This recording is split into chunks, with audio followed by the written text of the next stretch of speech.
Good morning, I'm King Tolentino. Welcome back to my channel. Today, explore natin yung Lime Resort.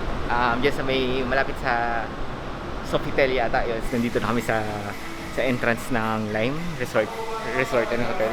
Ang ganda sa loob. So, sa second floor daw yung lobby.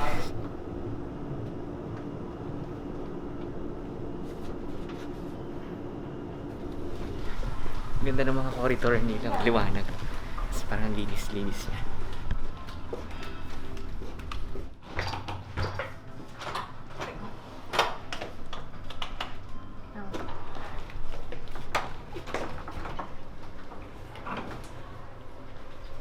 So, may cabinet ka dito. Yan. Kompleto may safety deposit. O ba? Then, may mini bar sila. Ito. Wala naman, ref lang. Yan. May ref. Mini ref. May cabinet.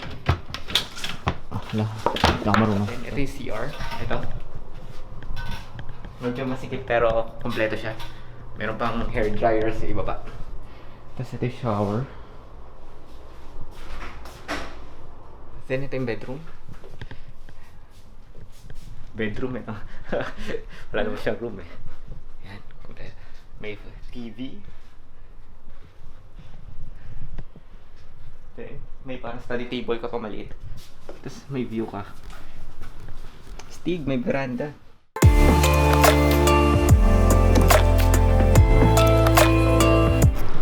So nandito kami ngayon sa Bella Vita, sa penthouse ng Lime Resort and Hotel. Manhattan daw yung bestseller, tsaka itong Tarta. Basta bestseller sa dito, Tarta Tufo. so yung pool nila ito. Yan. Swimming kami dyan bukas. Kanina may sunset. Shake na lang kami, shake, tsaka pizza. Sarap ng pizza sa Bella Vita. Try nyo yung pag nandito kayo. Ngayon, chinek namin yung spa nila. 620, 1 hour na massage. So, yun naman yung next sa itinerary namin.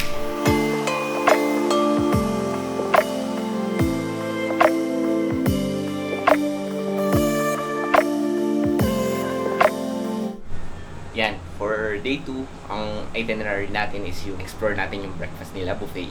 Then, swim tayo sa penthouse, yung may infinity pool and may view ng Manila Bay. Let's go!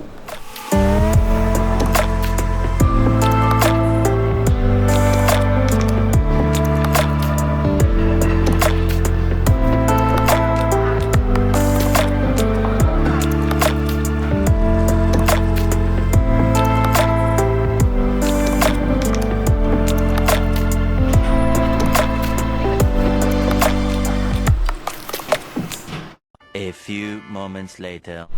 Ayan, maaga pa, kaya wala pa ganong tao. Susulitin namin to. Ang kinagandahan dito, wala pang tao, konti pa lang. Kahapon, puno nung hapon. So, sulitin natin ngayon. Nag-enjoy pa kayo sa tour? I guess, ito na yung end ng vlog. If you like this video, don't forget to subscribe. See you on my next adventure.